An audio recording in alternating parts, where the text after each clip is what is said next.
How are you? I'm good. I don't know. I'm not sure what our attendance will be at the end of a week, Friday, but let's Yeah. see. How have you been? Busy. It's 2 weeks feels like half a semester. Yeah, yeah. Well, I think maybe things will start to settle in a little bit. Yeah, we'll see. It's I thought they would in the spring, but they really didn't. It was just like more, it's just so much time on Zoom, eats up your day. And I think and everybody's just frustrated and just kind of uncomfortable, in the environment. And so you just get that general kind of vibe. Well, I think every class meeting's a little bit of an adventure now. It doesn't quite go exactly as you want, and so it No. you don't settle into the routine. Yep. I I had Go ahead. I had a meeting with students. It wasn't a formal class, but it was a kind of formal meeting, and one of them made a Kahoot game. You ever play Yeah, Kahoots? yeah. Mm-hmm. And they made a Kahoot, and we played that for about 15 minutes, and students loved it. It just kind of like it just brought some life and fun to an otherwise just kind of crazy, time and situation. And they had a great time with me because they asked all kinds of questions about things that millennials will know about, but or Gen Z folks will know about, but not folks of my generation. And so Gap, the they're gap like, is how can you growing. not know this? All these questions about like current meme culture and you know, um, like just really contemporary anime and games and stuff like that. It was fun. They had a good time with it. So far, this looks like a family affair here. I have a cousin, I have a sister, and I anticipate this is another cousin here. It is. And so they are sisters. So Meredith and, well, it's not Megan, it's really Melinda. She must be on her daughter's computer, or her daughter's been on her computer. They are sisters, and Janwin is my sister. And so Wow. you may be giving us a family mindfulness lesson here. Yeah, no kidding. It's not a bad thing. And there's Tony. How's your attendance been going? Hey, Tony. Yeah, How's your, the attendance to the how's, program. well, for the last couple weeks since school started. Um, it's been, attendance in the classroom is pretty good. I've got one class with 60 and one with 50, and it's Yeah. been pretty close to, maybe one or two people missing. But it's been pretty consistent. But they're both foundational classes, so there may be a little bit more desire to connect as a freshman, and that's really part of my primary consideration this semester is to get them to a point where they're successful enough that they stay in school in the spring and they don't get frustrated and drop out, because Yeah. I think there's going to be a lot of And how's it been going with treatment. your journey to health?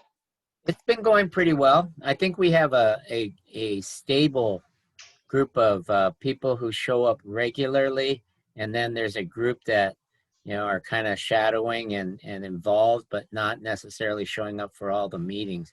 I'd be conservative and say somewhere around 70 to 75, which is not too bad. Yeah, total. Yeah, and Yeah. and I think where we're at right now is having reached that stability, starting to talk about, okay, it's time to get serious now. You clearly are committed and you stayed long enough now. Part of it is really getting down to those SMART goals, and not everyone has fully committed to that SMART goal in terms of the specificity. Still a lot of generalities in the conversation, and I think it's now getting time, and we're 5-6 weeks in, that okay, if we're going to get to where you need to get to at the end of the year, then now we really hunker down and say, okay, what do you really want to do and how are you going to do that? Right. Because people are settling into their routines. I don't know that you're up to date on this. We implemented Strava. And so Strava is an app that they can log their activities on. Right. And we're getting more and more of them connected. At this point now, we are, if you were going to Canada, we're up in Quebec. If you're going down to Mexico, we're down to Mexico City. So we are getting that starting to add up. We've got a conversion for them to convert other activities into miles. And so we think we are getting everyone accustomed to the variety of activity that they could engage in.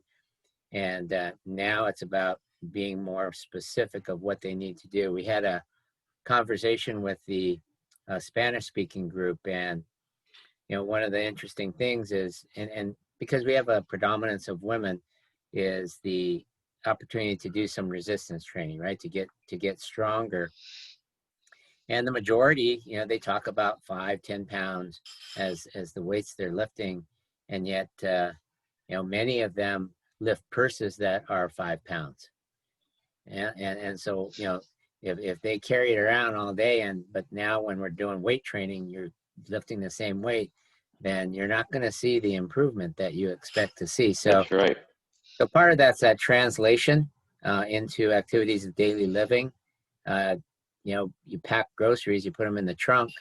Effectively, you're doing somewhat like a hinge or a deadlift to get the bag out of the trunk, and it weighs more than 10 pounds sometimes, and they're filling them up. So why are you messing around with a 5-pound weight then? Yep. So time to do some reality check with them, and we have adapted the structure a little bit. We have new exercise directors that will start to pay more attention to that. All right, let's get going.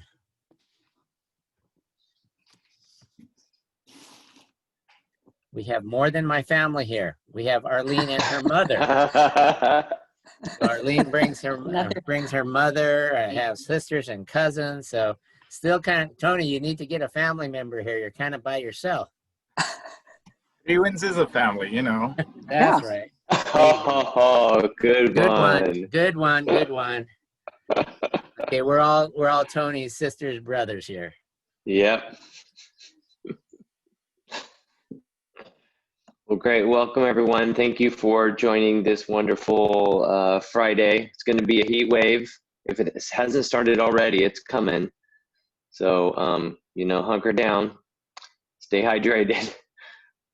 So I have a PowerPoint prepared that we can launch into.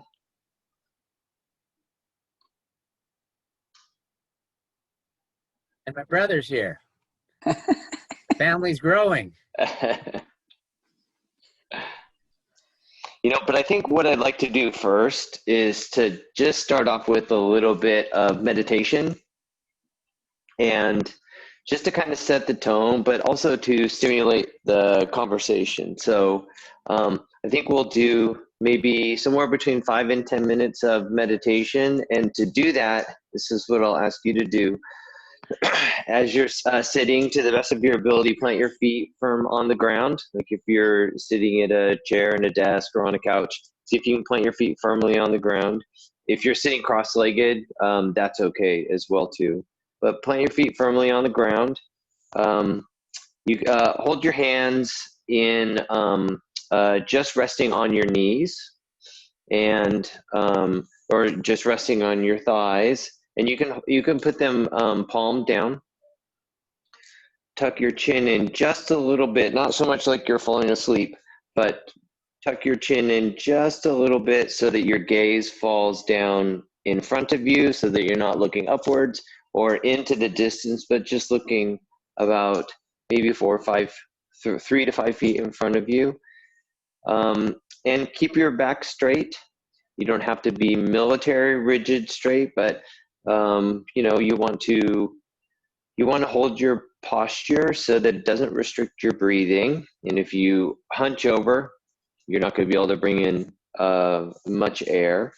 But just be relaxed. Let your weight settle into your sit bones, where your rear end touches your chair. And I think we'll just spend a little bit of time just watching our breath. Nothing special, just breath comes in. You can keep your camera on or off. Keep your eyes open or closed, whatever you're comfortable with. Your breath comes in, just feel it come in through your nostrils, down into your lungs, feeling the top and then the bottom of your lungs, and then breath goes out. Breath comes in, breath goes out. Just kind of breathe at your own pace. I'll use my voice to monitor my own breathing, but you can go at your own pace. Breath comes in, breath goes out. Breath comes in, breath goes out. In and out. Now just breathe at your own pace without my voice.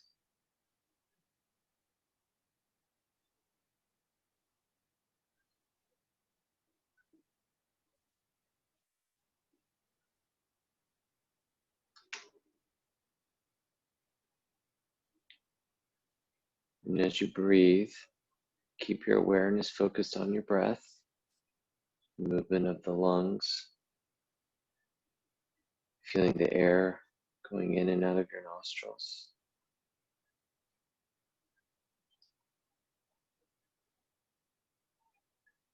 And watch those thoughts that want to come in and distract your attention, take it away from your breath, and just watch them. You don't have to push them away. Just watch them. Let the focus stay on your breath.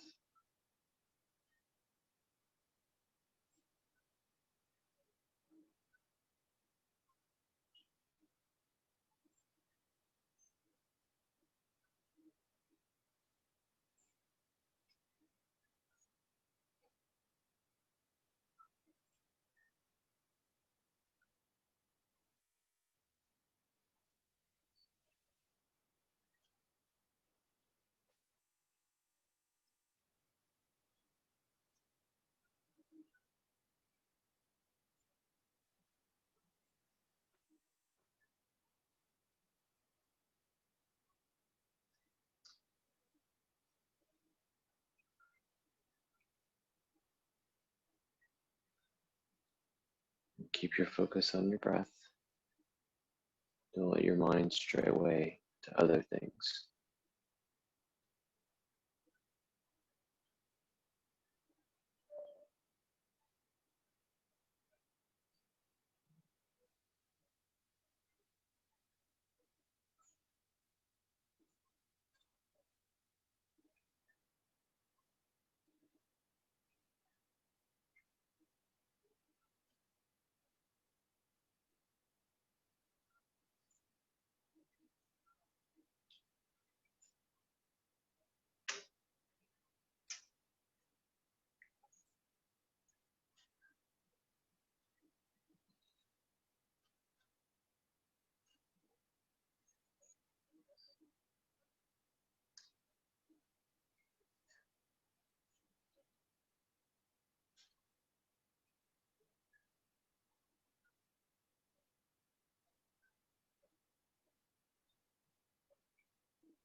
Stay with your breath. Watch yourself through 3 more breaths, and then we'll come back.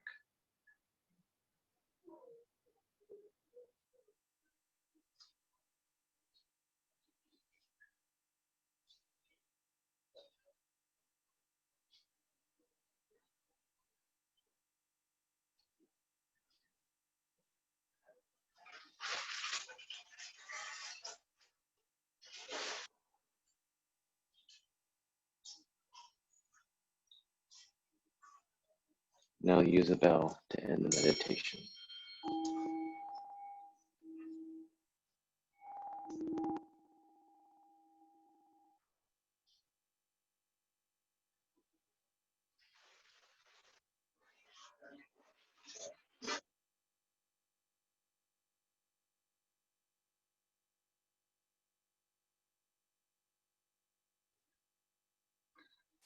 So how was that meditation? Anything? Hard not to think about other things. Yeah.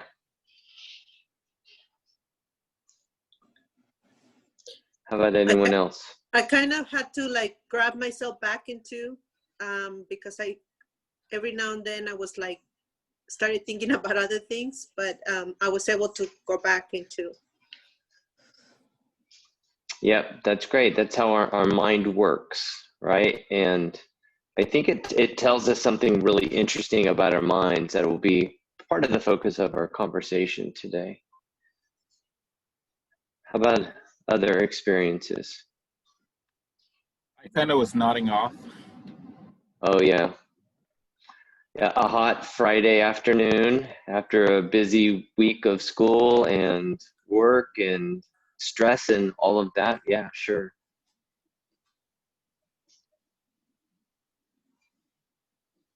Anybody else want to share anything? Your reminders helped. Oh yeah.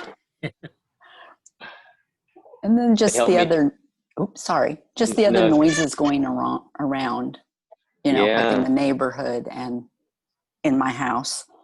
Mm-hmm.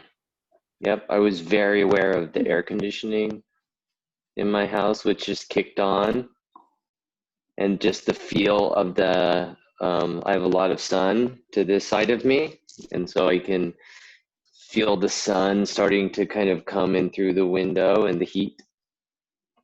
Arlene, you were going to say something, I think.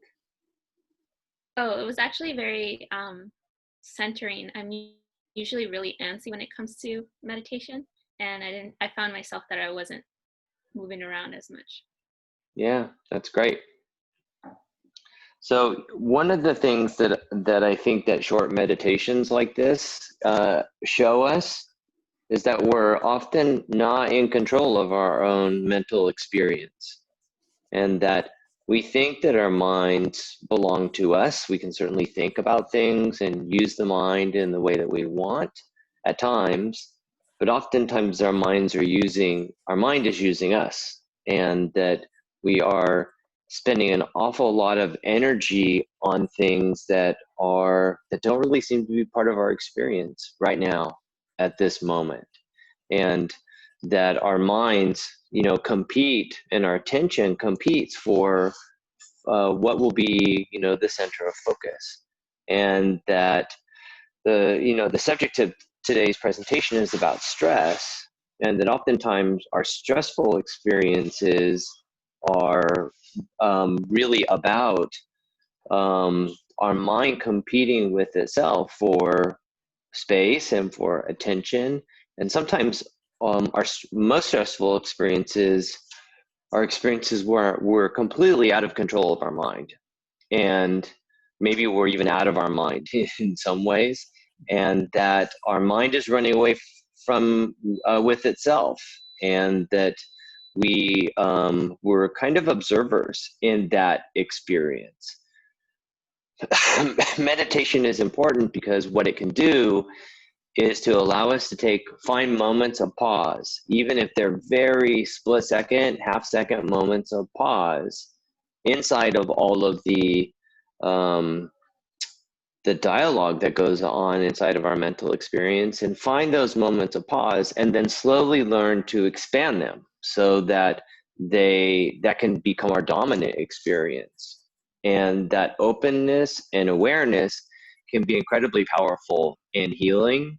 It can help us get a lot of work done, for sure. It can also be, as Arlene mentioned, it can be really centering and help us to be really focused in the midst of stressful experiences. And it can also just help us reduce the kind of continual stress that we carry from day to day and from moment to moment. You kind of get a sense of what I'm saying? Yeah. So let me share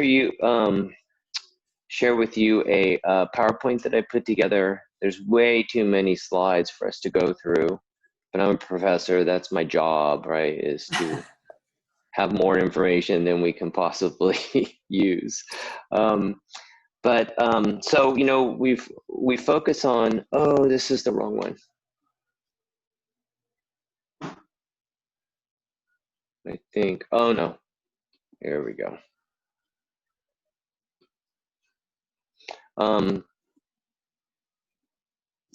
Mindfulness and stress.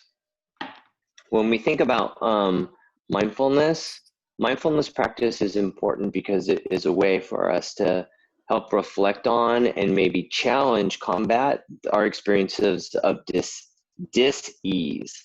And it's another way of saying stress. And interestingly enough, mindfulness is not something that we learn. It's something that we always have. But it's something that we've forgotten. And it is something that we need to, in order to recultivate it, we have to practice it. Mindfulness is the simplest thing that we can do, but it is also incredibly difficult. To just sit and be present and unoccupied, free of distractions, is very challenging, especially for, I mean, we did this for 5 minutes, but especially for longer periods of time. It's very, very challenging. There's lots of research. I'm going to go through a couple of slides very quickly. There's lots of research that is showing, and it's really emerged in the last 20 or 30 years, is showing the impact that mindfulness practice can have on physical disorders, especially the experiences of pain and the experiences of pain that come with a number of different conditions with sleep disorders as well. Mindfulness can also help to address mental health disorders, particularly depression and anxiety, substance abuse, and other types of disorders. So mindfulness practice, the clinical research is showing that it can benefit both physical and mental challenges, and that it also has benefits. And these are just some of the benefits and the psychological benefits that mindfulness practice has been shown to help to improve.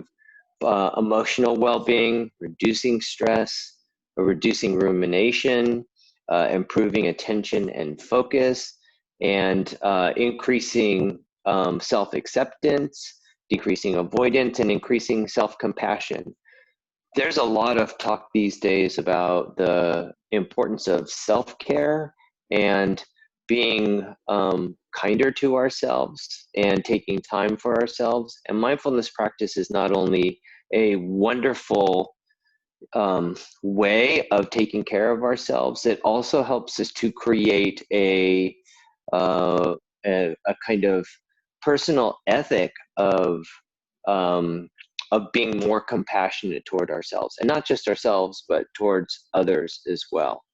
And there's social benefits for mindfulness also, in terms of improving relationships, increasing our awareness and acceptance of others and our compassion toward others. That's one of the really interesting things that in the Buddhist literature, mindfulness practice, meditation practice, and compassion come together in really unified ways. You know, and throughout the history of mindfulness practice, this has been generally the case.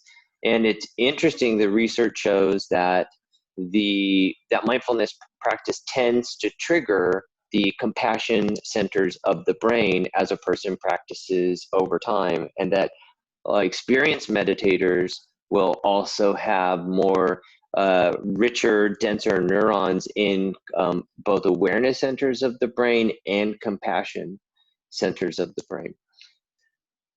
But mindfulness practice can help improve, you know, just in general, our relationship with ourselves and our relationship with other people.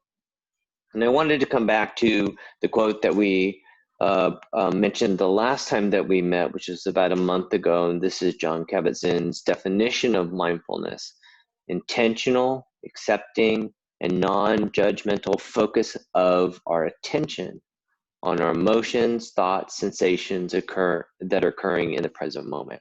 And in the meditation that we just did, we focused our attention on our breath. And there are many things that can be the focus of our attention, and without judgment, just the focus of our attention. It can be the focus on the repetition of a word, or oftentimes called a mantra, or it could be the focus on our physical movement. It could be there's a meditation practice in which you catch your thoughts. It's almost like you're playing dog catcher. A thought comes through and you watch it, and then you grab it and you say that was a thought, and then you let it go and put it away, and then you watch the next thought. And oftentimes we're just going like this, catch, catch, catch, catch, catch. But after a while with this practice, the thoughts start to slow down and we do less catching. And that is the kind of the goal of the practice, is with the awareness of our mental activity, we begin to start to increase the pause that is that our awareness is made of. So a couple of key aspects of mindfulness practice, and this is really key to exploring the topic of stress. It's really important to think about and separate our experience of our awareness from our mental activity. And let's just talk about these two different types of how our mind works. Our awareness is our general ability to be cognizant of the experiences that are going on within us and around us. And that awareness is broad and very powerful, because we can be aware, if we're very quiet, we can be aware of many things that are in the present moment. We tend to be caught up, though, in our mental activity. And our mental activity is generally the kind of the babble that's going on inside of our heads, the lists of things we have to do, the replaying of conversations that we have with other people. And sometimes I know I have those moments when I'm trying to fall asleep at night, and there's all kinds of crazy stuff that's going on in my head, and I'm like, where does this stuff come from? Why is this stuff even keeping me awake? I'm not even interested in this stuff, but it's just like, someone is playing a stereo, stereo in the background, and someone turned on an iPod, and it's like, where's all this stuff coming from? It's almost like we all carry around a karmic jukebox. You ever have the songs that go just cycle in your head, and you can't get them to get out of your head, and you don't know why they're there? That's our mental activity, but our awareness is broader than that mental activity. And some of you mentioned when we sat for just a few minutes that you were aware of things that you might not have been aware of otherwise if you hadn't taken the time to just feel your breath. And those, for me, it was the air conditioning, or it could be the heat of the room, or the sounds in the environment, be it traffic or birds outside, or it's just the house settling. Those are, or things that inside of us. When we were meditating just a few minutes ago, I was really aware of my heartbeat. And that just tends to be common for me. When I meditate, I'm really aware of the beating of my heart. I just really can tune into that.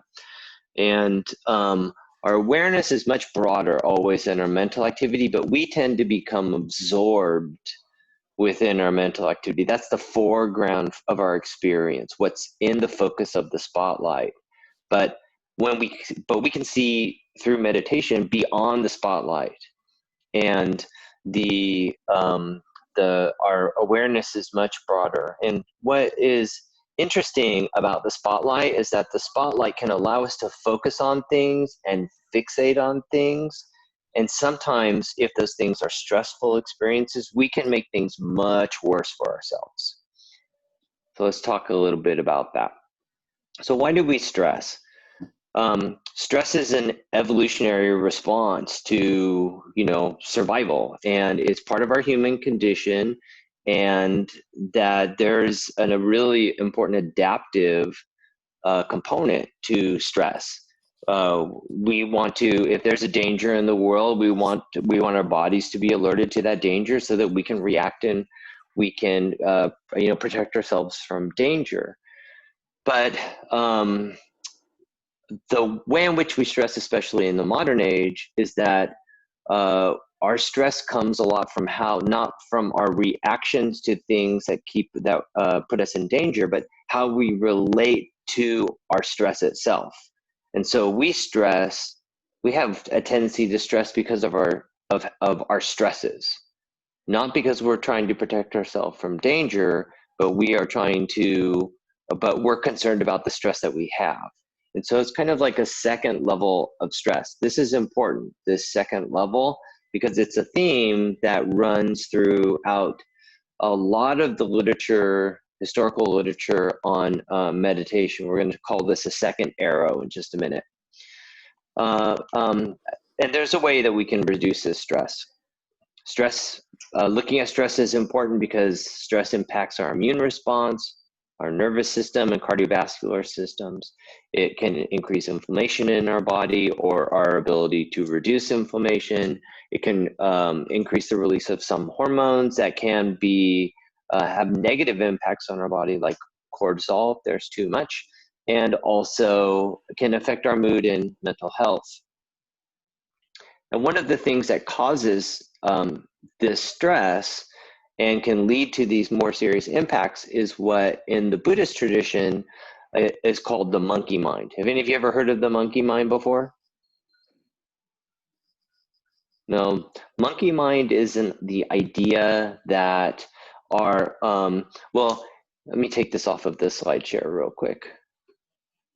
Any of you ever go to the zoo and you see a monkey in a cage, and especially when they're super active, they just kind of bounce around from place to place in the cage. They're swinging, they can go wherever they want. They seem like they're having fun, but also like they're out of control, making lots of noise, sometimes fighting with other monkeys and things like that.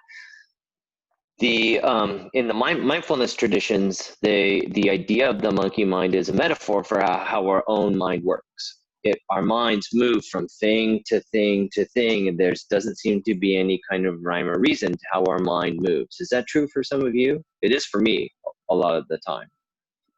Is that true for some of you? Right? And that our mind does seem like it's a bit out of control, and that it is a mind that is really more in control of us than we are in control of it. And in current neuropsychology, and especially in research into mindfulness practice, identify the monkey mind is, and we talked about this expression the last time that we met, identify this as our default network. This is our default mode.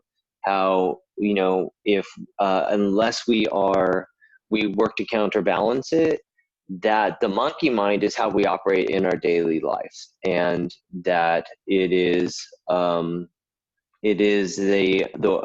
way that the mind operates that's not necessarily healthy, and it's not a self-aware, self-conscious type of minded practice. And mindfulness practice can help us to tame the monkey mind. I don't know if you can read this, but I love this. Our monkey mind can be very complicated. This person asks the question, I'm meditating on my ability to meditate due to the fact that when I meditate, I can't stop thinking about how I can't meditate. Am I doing this? Am I meditating correctly? Is that correct?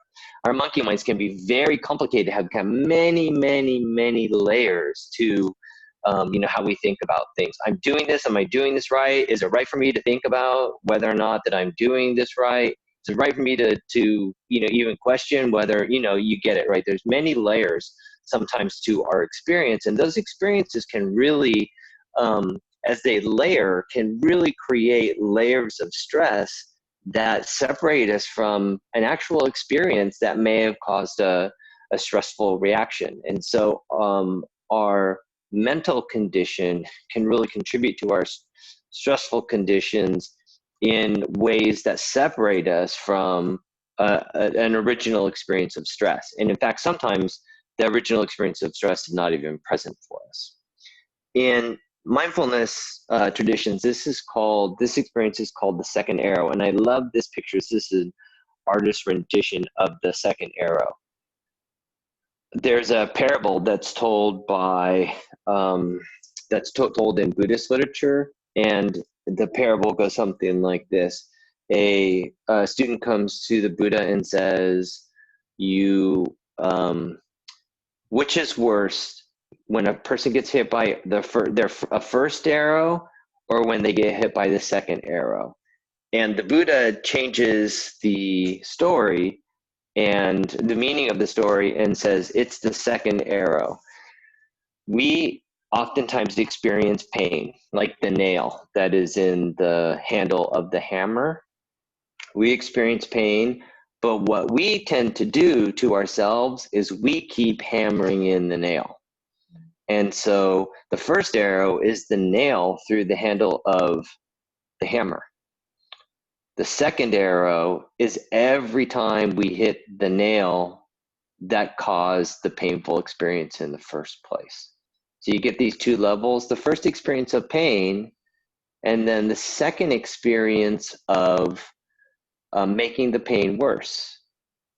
And stress oftentimes is the second arrow. It's not the first arrow, it's the second arrow. The first arrow is, I have an exam to prepare for, and, or I have an exam to take, and it's in 2 hours and I haven't finished all the reading. But the second arrow is all the times that we hit that nail to make our situation worse. I'm going to stop the slideshare real quick. Any of you think of examples of first arrow and second arrow in your lives or your experiences?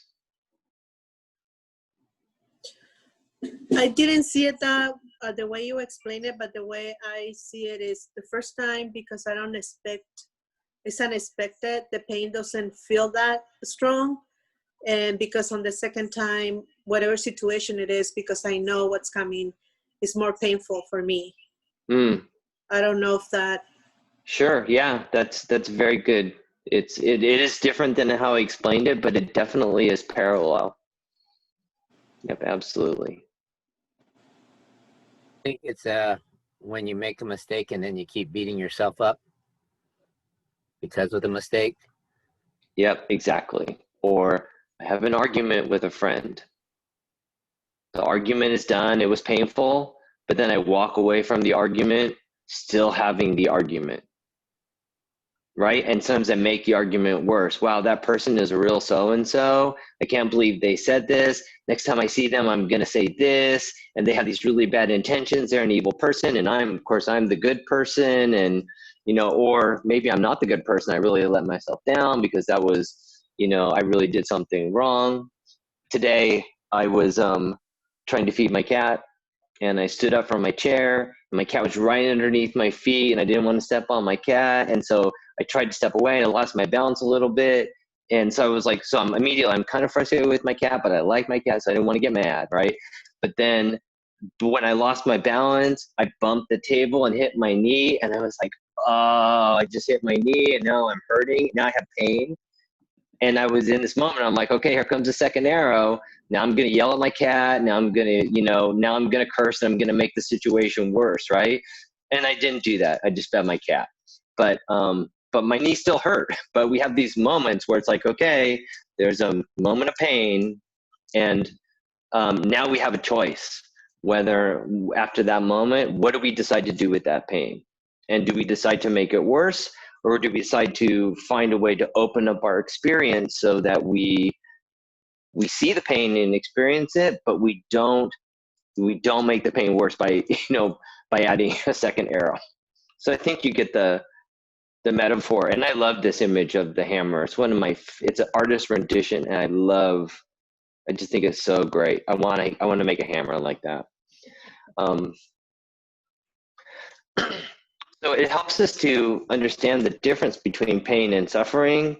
Pain is our first arrow. We experience pain all the time. It's inevitable. We're going to burn our hands. We're going to stub our toes. Our feelings are going to get hurt. We're going to be hungry. We're going to be, we're going to experience stress or sleep deprivation. It's just the way that we interact in the world. But our suffering comes from, and our suffering is oftentimes much worse than the pain, and it's where our stress comes from because of the second arrow. And this is optional. It is pain plus our reaction to the pain.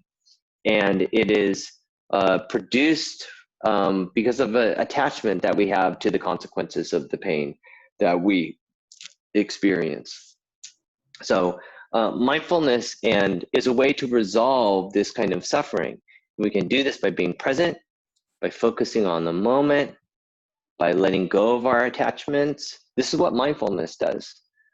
By recognizing that things are impermanent. The pain that we experience is impermanent. I hurt my knee and it hurt a lot this morning, but now it doesn't hurt at all. I probably have a bruise, but I'm not in any pain.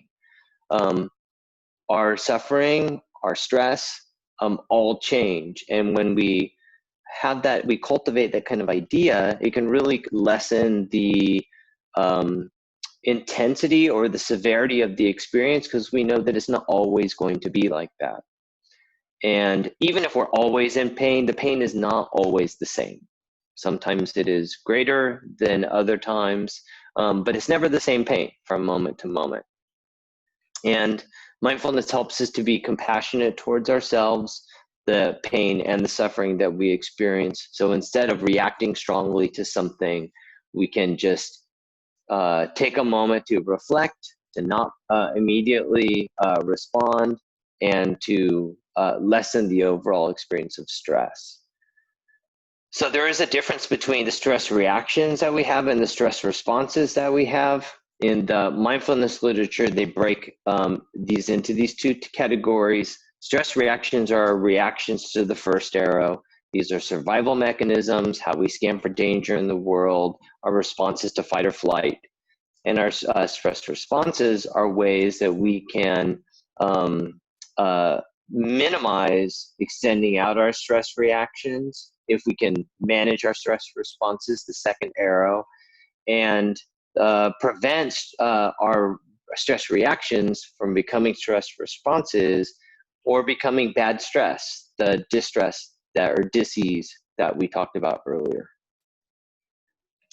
Finding that gap in our stress response is really an important part of minimizing stress, but because between our stress reactions and our stress responses, there is a gap, and that gap is a place of pause. There's a really a well-known book that was a bestseller not too long ago that was called The Power of Pause. And it's by putting our immediate reactions and responses on pause, we cultivate that sense of more open awareness that can really help us to fend off mental activity, stress responses that might get in the way of us, or might of us having more kind of peaceful engagement in the world, but also can, and maybe more importantly, have a more negative engagement in the world. Our pauses can be extended, and mindfulness can help us expand that gap and can help us increase our opportunities in choosing how to respond. Like when I had the moment when I bumped my knee, I could have yelled at my cat, I could have yelled out loud. I had a choice, and I took the opportunity to make the choice to just kind of let it go. And so we can choose to minimize the damage or exacerbate the damage of the second arrow. So I'm going to stop here for a second. So any reflections on anything that we've talked about? Does this make sense to you? Is it helpful? Yeah, I think it's very helpful because it makes you even more mindful of the choices that we essentially don't take sometimes. Yeah, You know? I love that. The choices that we don't take. Yeah. So it's good to learn, you know, your body and your responses, but also learning, you know, how to respond and how you could respond. Yeah. And how can you relate that to physical exercise? I think maybe if you're mindful of your body and aware of what your body can do, you can probably you can see, you know, where you're at, and then maybe strive to do better, or listen to your body if it feels weak, or your mind if you feel like, oh, I can't do this exercise. But if you're just mindful of the things that your body can do, you'll realize that you could. Yeah, that's a great point. Tony, were you going to share something? Or can't remember if you're Melinda or if you're. I'm Melinda. Yeah. It was in my daughter's name. I think by exercising, you have a clear head to, like, I like to exercise in the morning, so it makes my head clearer, and to do, different things. And I think it makes me sleep better at night. For sure. Yep, absolutely. Yeah, Tony, you were going to say something, I think, too. Yeah, so with exercise, there's a lot of second arrows that you can fall trap to. Like missing a workout, you beat yourself over just for missing 1 day, 2 days. Yep. But, you can get back into it. And then another one is if you feel like you don't work out hard enough, then you go harder and you end up hurting yourself. And then you regret it, or you feel like you don't understand that injury is like your body telling you need that rest, and you're just, I hurt myself. Yeah. For me and I think that's a great point too. For me in exercise, I often have moments where I talk myself out of my exercise, right? It's like I'm exercising, I'm running, or I'm lifting weights or something like that. And I'm like, okay, I think I'm done. Right? And I'm not done. I'm not even close to being done. But my mind is saying, okay, this is a little bit hard, so I'm done. And I start to talk myself out of my exercise. That's the second arrow, right? Maybe it's a little bit of, a little bit of pain, or, I am getting a little bit tired, but I still could go. I know I could go, a lot further, but my mind takes over for my, takes precedence over my body. Right. And in those moments, the second arrow in that experience becomes my primary experience, even though it's really not consistent with what's going on with my physical experience. I know, Dr. Lloyd, did you want to chime in on that? I think this whole 365 days that we are doing is a dual-edged sword. Kind of works both ways. I know for me, it's allowed me to approach it more gradually, because usually I get a little impatient and start to do things faster, and then, as Tony says, that's usually where I run into a problem. So this allowed me then to slow down a little bit and say, okay, I've got a year. At the same time, I feel that we have participants that are also recognizing that they have a year, but they haven't reached the point of urgency yet to start. And then I think then they run into a problem again, because now 365 days is now 165, and they're kind of back into that spot of having to hurry again. So I think having you on board, the question I have is, how do we create the appropriate sense of urgency, or is that not our job, and that people just have to figure that out for themselves? I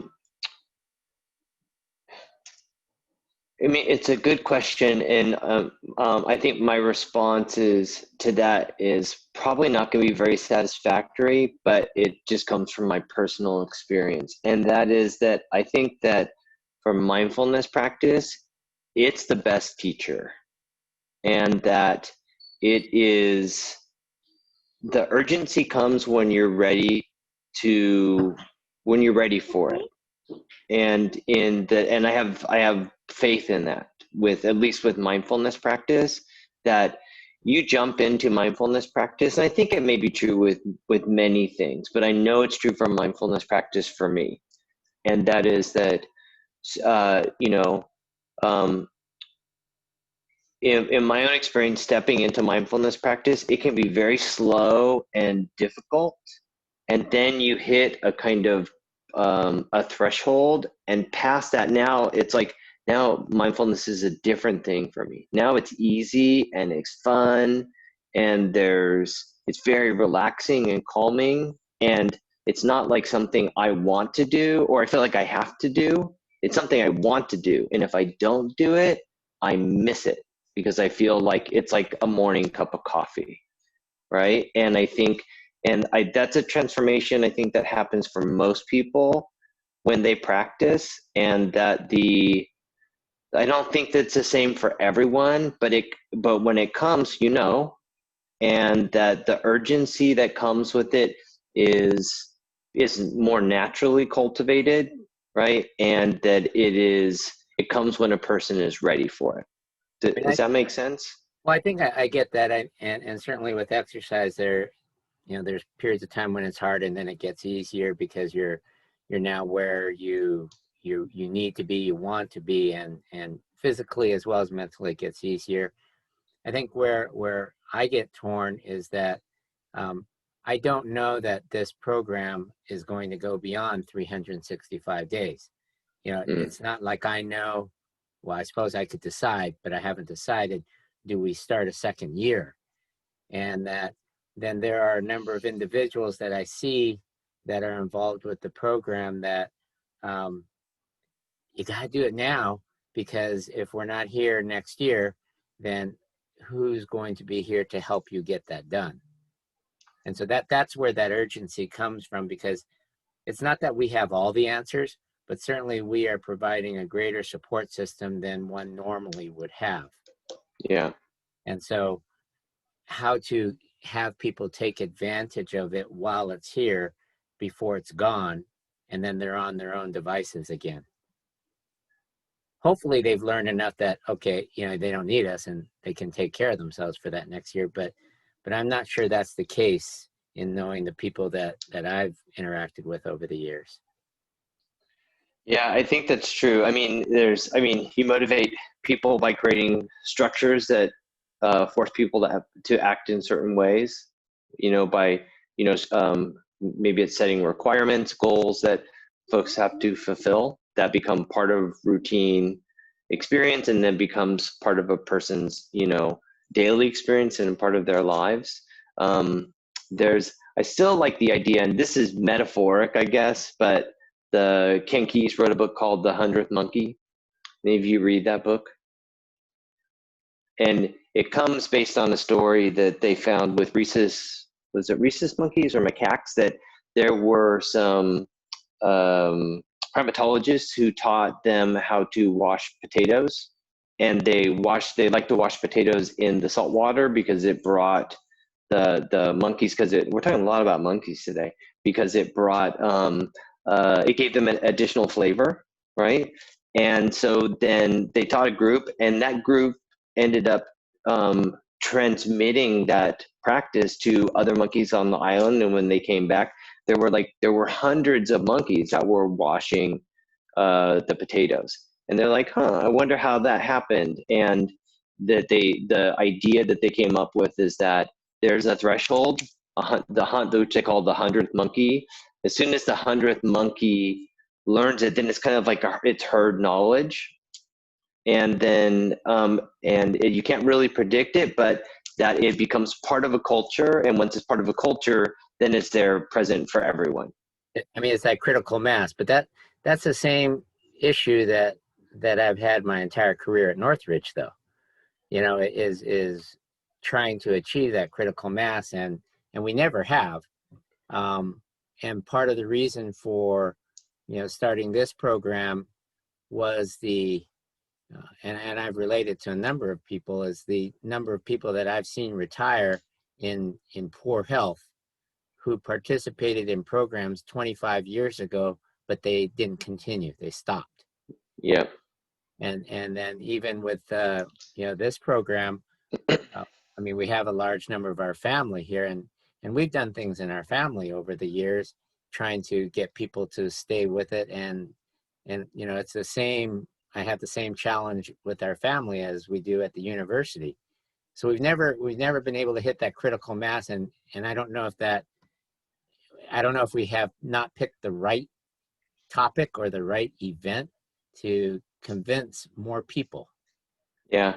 I think the challenge is with the university is that, and I don't want to use the monkey metaphor, but but most of the people at the university are they're only there for 3, 4, 5 years, right? It's a constantly evolving environment. Students, who are the majority of the population of the campus are, they're destined to only be there for a short period of time, right? Tony, Arlene, I don't know if any of you else are students, right? But your goal is to escape, is not to be there, right? So, and I think that's somewhat true for faculty as well too. That CSUN is a kind of way station as they move on to other things. I just think it's a very kind of itinerant population in that sense. So so I think it's hard to build critical mass. So I think it's got to be embedded in the structure and the culture in some way. I mean, look at what we did with what was the Clear the Air campaign at CSUN. Like, that's such a great example. In just a couple of years, smoking is gone on campus and has probably reduced the amount of students who smoke as well. I would guess. I don't know the statistics, but I would guess. I think that's the same. We have a tobacco initiative in LA County. Everybody got behind the tobacco because everyone recognized that tobacco was the cause of cancer. But then, despite the fact that exercises or lack of exercise has grown in the cause of disease, it doesn't grab people with the same impact that cancer does. I think the effects of inactivity are so gradual that you don't see it coming until it's too late, whereas the cancer is fairly immediate. And I mean, the connection is just as strong in terms of physical inactivity and disease and cancer and smoking. So maybe not as sexy. Sure. I don't know. Yeah. We're almost at 3. Do we want to end on a quick meditation?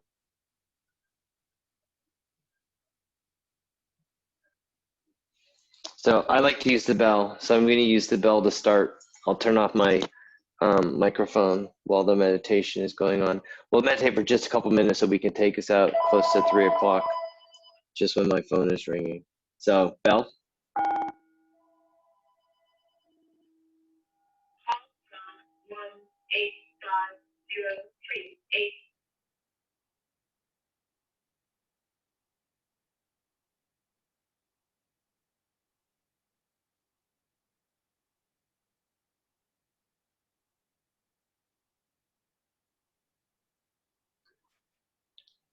Use the time to focus on your breath.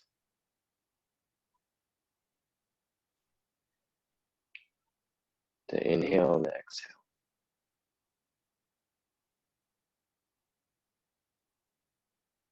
Don't let yourself drift.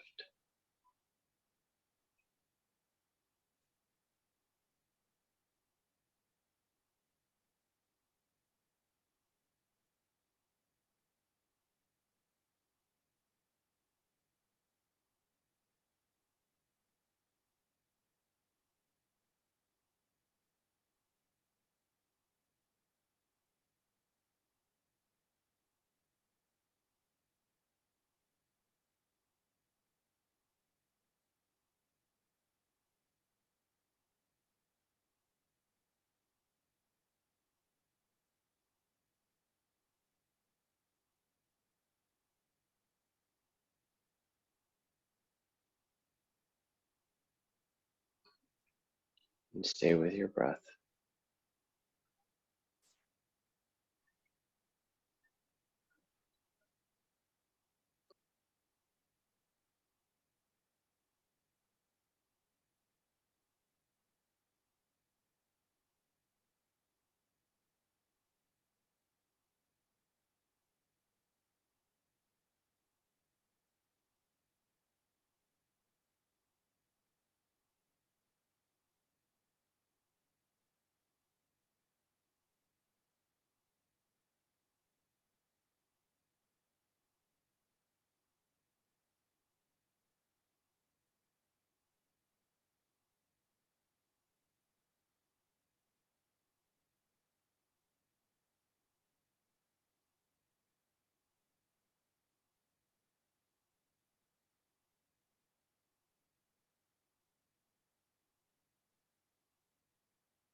Well, thank you, everyone. I hope today's session was helpful, relaxing, useful, something that you can apply in your daily life.